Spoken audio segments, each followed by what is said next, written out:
প্রিয় শিক্ষার্থীরা, আসসালামু আলাইকুম।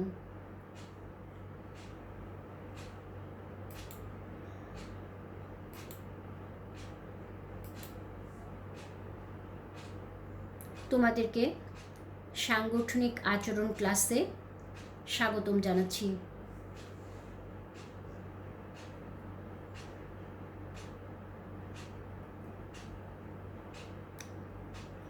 তোমাদের আজকে ক্লাসে তোমাদের সাথে রয়েছি আমি সালমা সত্তার, সহকারী অধ্যাপক, ব্যবস্থাপনা বিভাগ।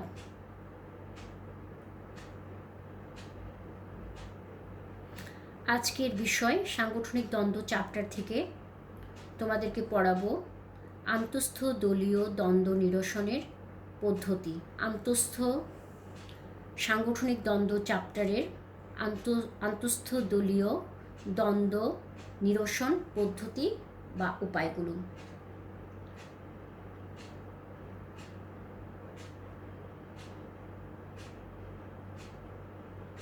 আন্তঃস্থ দলীয় দ্বন্দ্ব নিরসনের পদ্ধতি বা উপায়।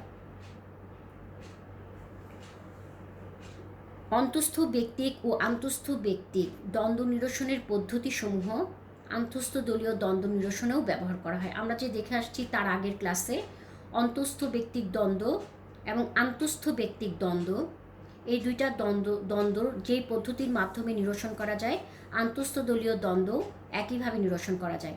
এছাড়াও আমরা আন্তঃস্থ দলীয় দ্বন্দ্ব নিরসনের আরও কয়েকটা পদ্ধতি এখানে দেখব। যেমন আমরা প্রথমেই দেখি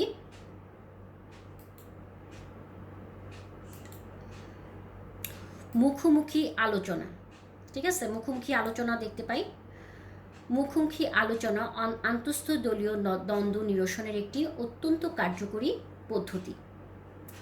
দ্বন্দ্ব নিরসনের এই পদ্ধতি দ্বন্দ্বভুক্ত উভয় পক্ষের সাধারণ স্বার্থ বিবেচনা করে, অর্থাৎ এই পদ্ধতির মাধ্যমে এমনভাবে দ্বন্দ্ব নিরসন করা হয় যাতে উভয় পক্ষের চাহিদা ও প্রয়োজনের মধ্যে মিল বা সমন্বয় সাধিত হয়।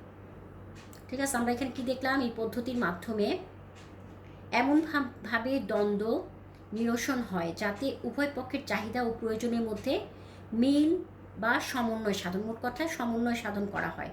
এই পদ্ধতিতে দ্বন্দ্বভুক্ত পক্ষসমূহের একত্রে বসে খোলামেলা আলোচনার মাধ্যমে সমস্যা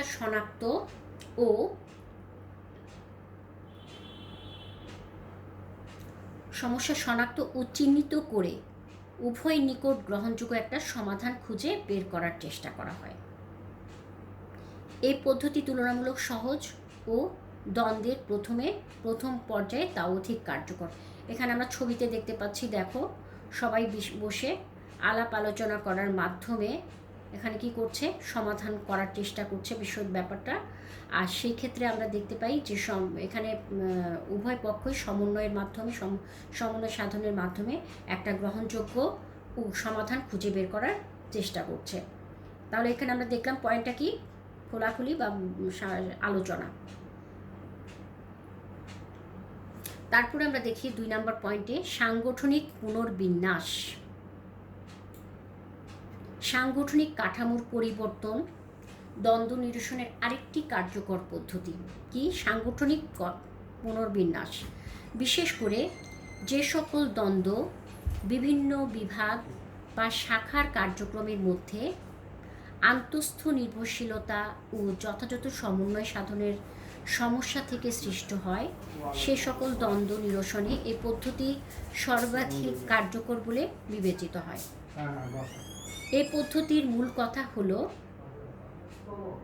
সাংগঠনিক কাঠামো এমনভাবে পুনর্বিন্যাস করা হয় যাতে বিভিন্ন বিভাগ বা দলের মধ্যে কার্যনির্ভরশীলতা হ্রাস পায় এবং প্রত্যেক বিভাগের দায়িত্ব অধিকতর সুনির্দিষ্ট হয়। এভাবে বিভিন্ন বিভাগের মধ্যে কার্যনির্ভরশীলতা হ্রাস পেলে, প্রত্যেক বিভাগের দায়িত্ব সুনির্দিষ্ট করা গেলে বিভিন্ন বিভাগসমূহের মধ্যকার দ্বন্দ্ব হ্রাস পায়। আসলে প্রতিষ্ঠানের কাঠামোটা ঠিক করেও সেখানে কি করা যায়? অবশ্যই দ্বন্দ্ব নিরসন করা সম্ভব হয়। আমরা এখানে দেখতে পাচ্ছি ছবি দুটাতে প্রতিষ্ঠানের যে সাংগঠনিক কাঠামো সেটা ঠিক করা হচ্ছে, এবং সেটা ঠিক করার মাধ্যমে সমাধান করার একটা চেষ্টা করা হচ্ছে। অপেক্ষাকৃত, তারপরে পয়েন্টে আমরা দেখতে পাই অপেক্ষাকৃত বৃহৎ লক্ষ্য স্থাপন।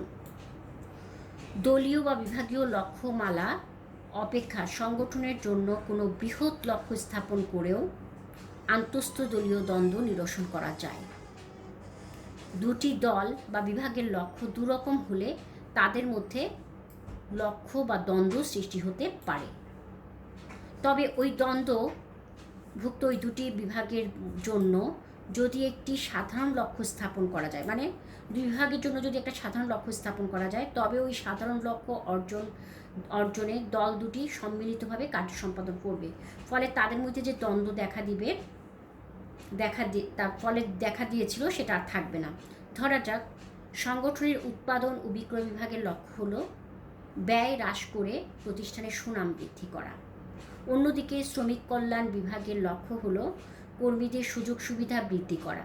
ফলে দেখা যায় লক্ষ্যে বৈপরীত্য রয়েছে। এখন যদি সবার নতুন লক্ষ্য ঠিক করা হয় উন্নয়ন, তবে ব্যয় হ্রাস ও মুনাফা বৃদ্ধি ও শ্রমিক কল্যাণ সবই উন্নয়ন লক্ষ্যের আওতায় আসবে। ফলে কোনো দ্বন্দ্বের সুযোগ থাকবে না। ঠিক আছে, আমরা এখানে দেখতে পাচ্ছি ছবিটার মধ্যে সবার এখানে যদি এক একজনের লক্ষ্য এক এক রকম, কিন্তু প্রতিষ্ঠানের সাধারণ লক্ষ্যকে যদি তাদের সামনে তুলে অন্যদিকে দিয়ে দেওয়া যায়, অন্য লক্ষ্যকে তাদের সামনে নিয়ে আসা যায়, তাহলে সেক্ষেত্রে তাদের মধ্যে যে দ্বন্দ্ব সেটা সমাধান হয়ে যেতে পারে।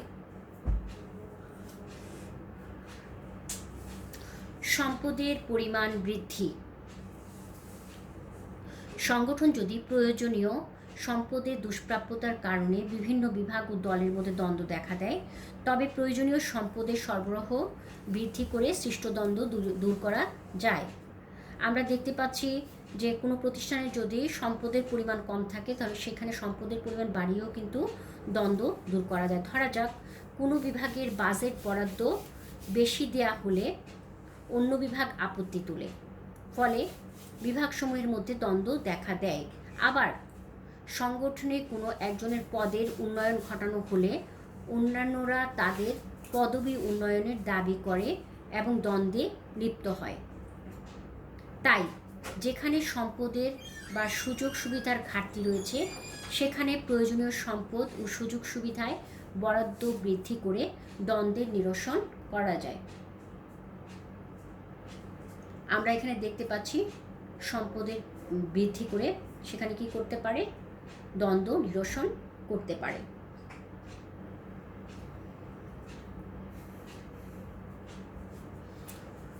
পরিহার। আমরা এখানে পয়েন্টটা কি দেখলাম, পরিহার।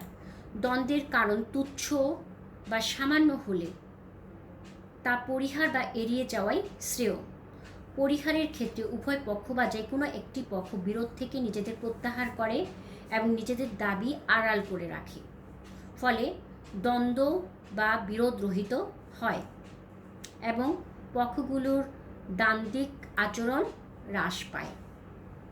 অনেক সময় প্রতিষ্ঠানের পক্ষ থেকে দ্বন্দ্বমূলক ছোট বিষয়গুলো গুরুত্ব দিলে দ্বন্দ্বের বিষয়টি গুরুত্ব পায় এবং তা আরও বড় আকার ধারণ করে, যা সতর্কতার সাথে পরিহার করা গেলেই লাভজনক বলে বিবেচিত হয়। আমরা এখানে দেখতে পাচ্ছি অ্যাভয়েডেন্সের একটা ছবি, মানে অ্যাভয়েড করলে ছোট ব্যাপারগুলো যদি অ্যাভয়েড করা যায়, তাহলে সেখানে কি হবে, সমস্যাগুলোর অনেকখানি সমাধান হয়ে যাওয়া সম্ভব। না দেখে বা না দেখার ভান করে বা এখানে যদি এটাকে এড়িয়ে যাওয়া যায় ছোট ব্যাপারগুলো, তাহলে দ্বন্দ্ব নিরসন করা সম্ভব হয়। সুষমকরণ। তারপরে পয়েন্টটাই আমরা দেখতে পাই সুষমকরণ। সুষমকরণ বলতে বিরোধে লিপ্ত ব্যক্তি বা দলগুলোর মধ্যে মত পার্থক্য দূর করা এবং তাদের মধ্যকার সাধারণ স্বার্থের বিষয়গুলোর উপর গুরুত্ব আরোপ করাকে বোঝায়। মানে তাদের যে সমস্যাগুলো বা মতপার্থক্য রয়েছে সেটা দূর করা এবং সাধারণ স্বার্থকে বেশি প্রাধান্য দেওয়ার কথা বলা হয়েছে। দ্বন্দ্ব নিরসনের এই পদ্ধতিতে দ্বন্দ্বে লিপ্ত পক্ষদ্বয়ের মধ্যকার সাদৃশ্যপূর্ণ বিষয়গুলোর উপর অধিক গুরুত্বারোপ করে অনৈক্য বা বিভেদপূর্ণ বিষয়গুলোকে অনেকটা বর্জন করা হয়। মানে যে বিষয়গুলোতে তাদের মিল রয়েছে, সাদৃশ্য রয়েছে সেগুলোকে বেশি গুরুত্ব দিয়ে যেগুলো বিভেদপূর্ণ, ঠিক আছে, অনৈক্য বা বিভেদপূর্ণ, সেগুলোকে বর্জন করা হয়। এই ক্ষেত্রে দ্বন্দ্বভুক্ত পক্ষসমূহের মনে এমন একটা প্রত্যয় বা বিশ্বাস স্থাপন হয়, তারা যেরূপ নিজেদেরকে পরস্পর বিভক্ত শক্তি মনে করেছে, আসলে তাদের মধ্যে এমন কোনো শক্ত বিভক্তি নাই। তারা মনে করতে পারে যে তাদের মধ্যে কোনো শক্ত বিভক্তি নাই এবং তারা তাদের সাদৃশ্যপূর্ণ বিষয়গুলোকে বেশি গুরুত্ব আরোপ করতে হবে এবং বিভেদপূর্ণ বিষয়গুলোকে বর্জন করতে হবে। এতে তাদের মধ্যে বিশ্বাস স্থাপন হবে যে তাদের নিজেদের মধ্যে কোনো আসলে শক্ত বিভক্তি নাই। ফলে পক্ষসমূহের মধ্যে মধ্যকার দ্বন্দ্ব দূরীভূত হয় এবং একতাবদ্ধ হয়ে তাদের সকলের সাধারণ স্বার্থ হাসিলের জন্য কাজ করে। আমরা এখানে দেখতে পাচ্ছি সুষমকরণ, মানে সবাই এখানে একটা ছবি দেখতে পাচ্ছি, দুই পক্ষ হাত মেলাচ্ছে। এখানে প্রত্যেকের সাদৃশ্যপূর্ণ বিষয়গুলোকে নিয়ে এসে এবং যেটা বিভেদপূর্ণ বিষয় এগুলোকে বর্জন করা হলে ওরা মনে করছে যে তাদের মধ্যে কোনো নাই, বিভেদ নাই, শক্ত বিভক্তি নাই, তখন তারা কিন্তু আবার তাদের যে দ্বন্দ্ব সেটা নিরসন করা সম্ভব হয়। আচ্ছা, তারপরে আমরা দেখি দরাদরি বা আলোচনা। দর কষাকষি সাংগঠনিক দ্বন্দ্ব নিরসনের একটি অতি সাধারণ কৌশল। এই পদ্ধতিতে দ্বন্দ্বে লিপ্ত পক্ষসমূহের একে অন্যকে সরাসরি অথবা প্রতিনিধি মারফত বিভিন্ন পাল্টা প্রস্তাব দেয় এবং ছাড় প্রদানের কথা বলে। এরূপ প্রস্তাব বা ছাড় দুপক্ষের নিকট গ্রহণযোগ্য হলে তারা একটি সাধারণ সম্মতিতে উপনীত হয় এবং নিজেদের দ্বন্দ্বের অবসান ঘটায়। এই পদ্ধতিতে শুধু দ্বন্দ্বই নিরসন হয় না, পক্ষসমূহের মধ্যে উন্নত যোগাযোগ যেমনি স্থাপিত হয়, তেমনি সহযোগিতামূলক সম্পর্কও বৃদ্ধি পায়। তবে এই পদ্ধতিতে দ্বন্দ্ব নিরসন কার্যক্রম সফল না হলে স্থায়ী অচল অবস্থা সৃষ্টি হতে পারে এবং দ্বন্দ্বের জটিলতা আরও বৃদ্ধি পেতে পারে। সেজন্য কী করতে হবে, বুঝে শুনে দ্বন্দ্ব নিরসন করার ব্যবস্থা করতে হবে। আমরা এখানে দেখি বার্গেনিং, দর কষাকষি, তারপর দুই পক্ষ সমঝোতায় চলে আসা।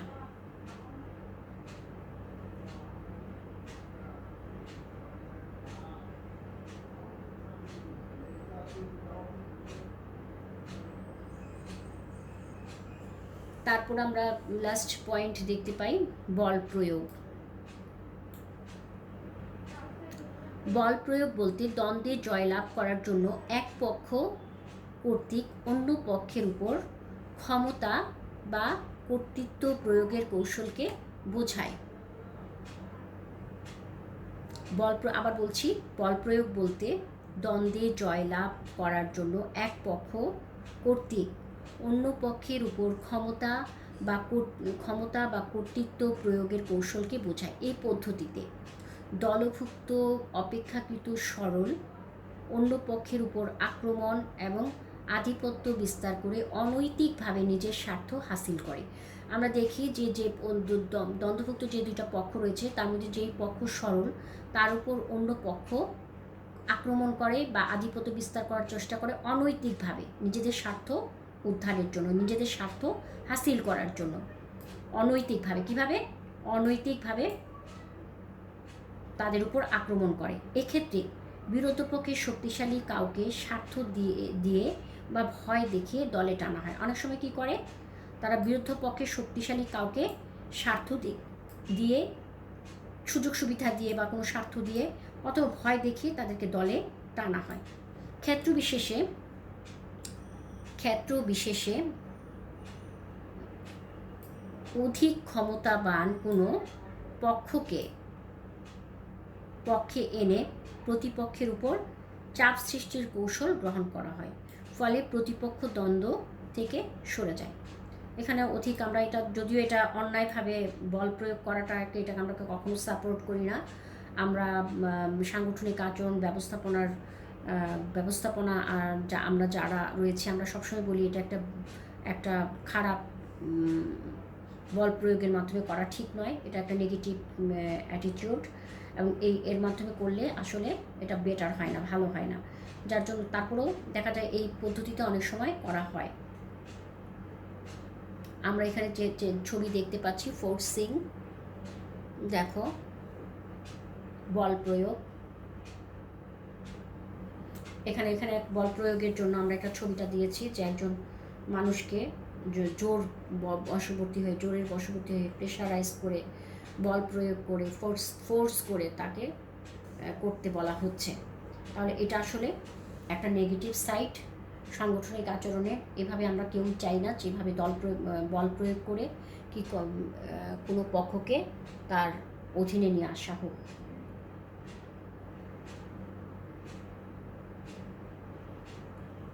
এখানে আমরা কালারফুল অনেক ফুল দেখতে পাচ্ছি। আসলে ফুল পবিত্রতার প্রতীক। নিষ্পাপ ফুল হচ্ছে নিষ্পাপ, পবিত্র, সুন্দর, সব কিছুর প্রতীক হচ্ছে ফুল। তাহলে এখানে আমরা তোমাদেরকে ছবিটার মধ্যে আমরা অনেক রকমের ফুল দেখতে পাচ্ছি। ফুল দিয়ে তোমাদেরকে ক্লাসটা আমি আজকে শেষ করছি।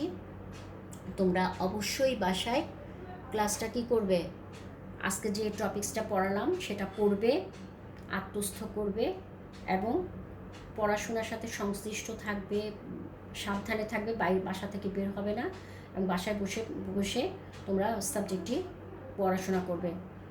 সবাই ভালো থাকো, সুন্দর থাকো, সবাইকে ধন্যবাদ জানাচ্ছি, এবং সবাই সুন্দরভাবে পড়াশোনা করো। ধন্যবাদ, আবারও ধন্যবাদ জানাচ্ছি সবাইকে।